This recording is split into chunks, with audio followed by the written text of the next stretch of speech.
Our guest right now is Juan P, and I hope I get your last name right. Is it Villasmil? And he Oh, wow, is that's great. awesome. Well, I am Hispanic, but you wouldn't know it if you saw me. He is an expert who has a new article in Real Clear World headline: U.S. is playing it safe while China is expanding in Latin America. The question here is let's start off with what China has been up to and why they're doing it. So what's been going on? Yeah, so as I described in my article, the last 10 years, even more, a lot of foreign policy think tank folks have not been really thinking about Latin America. Some even argue that it's squarely under U.S. hegemony, so it doesn't really matter. It's a disaster. It's, which is kind of true. It's the most unequal region in the world. There's a lot of crime, corruption, drugs. So let's not bother with Latin America. But you know who's bothering? China. China has been expanding into Latin America like crazy.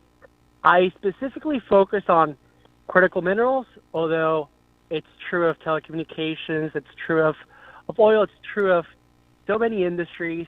In the critical mineral arena specifically, what worries me a lot is that you see China going into countries, not just Venezuela, but also Peru, Argentina, Bolivia, Brazil, and buying massive stakes in critical mineral companies that are the future.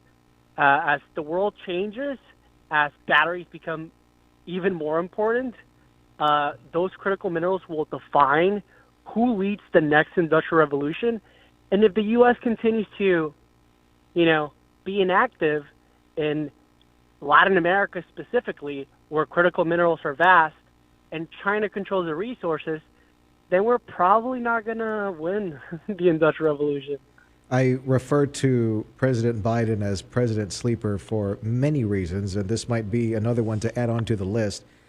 Juan Villasmil is a journalism fellow at the Spectator World. He's got an article at Real Clear World talking about how China's been expanding their influence over Latin America. So conversely, Joe Biden, President Biden, what has America been doing as far as our relationship with Latin America? Yeah, so what we've been is just doing small things, symbolic, but nothing really.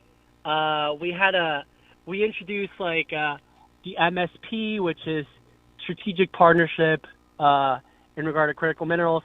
Latin America is not included, so it just makes no sense.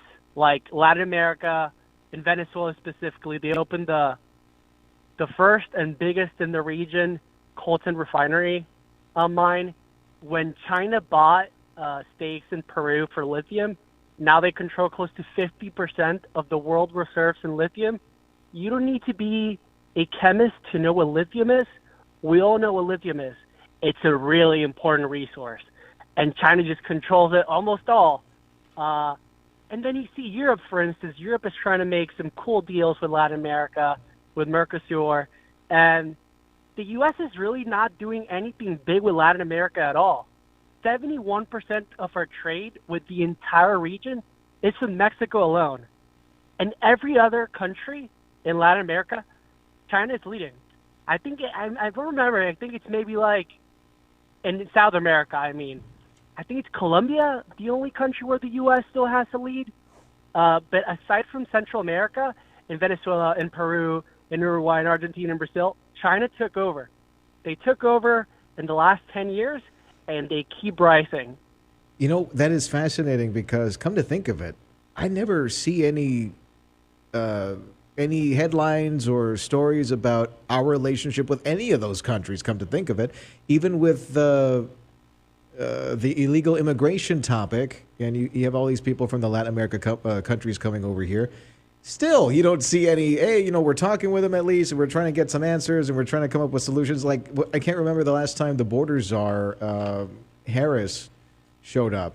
Kamala Harris, the vice president, showed up to talk about any of this stuff. But I want to give an opportunity for Davis Rankin, my co-host, to ask a question. Go ahead, David. Aside from buying up these minerals, or however, aside from that, is there any other way they're asserting influence? I've read about their cultivating people in Africa, and they've got this road they're building, which has made a lot of people over there very nervous. They're not really not in the Chinese camp.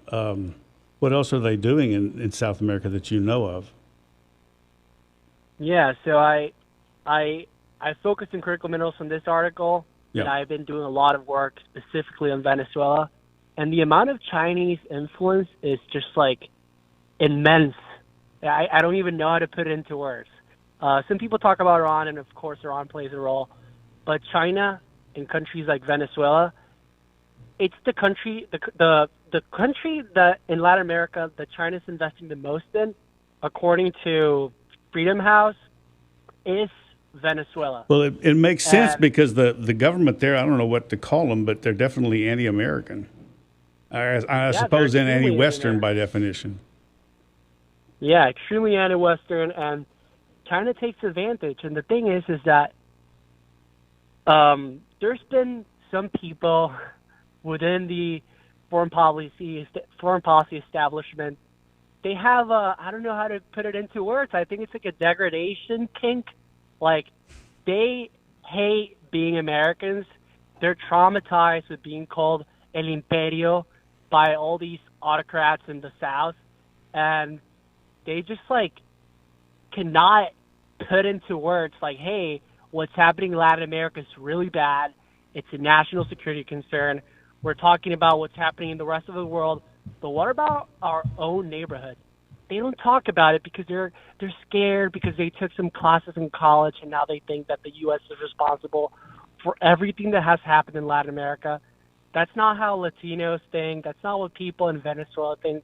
That's what like a few academics think, and now a lot of people in the foreign policy world think that way too.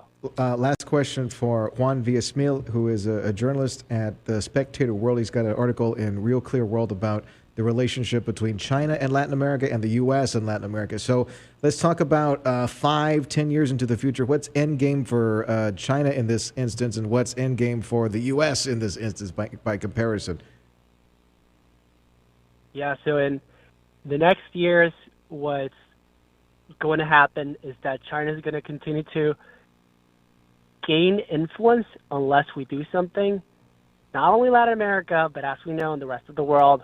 I've been writing about Europe recently too, and in Latin America specifically, what they're attempting to do is to not only influence politically, but to dominate economically, trade with these nations to the point that they're so dependent that there is no other way forward than going with China and going along with China. So what we're going to see is that as they plan other expansionary projects, they're going to use their economic sway for political causes. So I would not be surprised at all if in the next years, let's say Taiwan becomes an issue, they will use their economic sway to make Latin American countries publicly state, oh yeah, Taiwan is China, there's no problem happening here. They will use that economic sway in Latin America to pit these nations against the U.S. And if a conflict were to begin, if a real conflict were to begin, that we all hope it doesn't, Latin America is going to be tremendously important. And it's our hemisphere. China takes care of Asia in general, and they try to get control, and they try to be in charge. Maybe we should try to do something similar in our own region without, like, causing a lot of chaos, but at least, like, keep it in check. Yeah, we're having a hard time helping out Hawaii at the moment. I don't know about some of those other countries out there, unless you're Ukraine, right? Hey, thanks a lot for spending some time with us here today. That's Juan Villasmil. He often writes about foreign policy and American culture. Check out the article in Real Clear World. U.S. plays it safe while China expands in Latin America. You're listening to News Talk 710 KURV, your 956 drive home.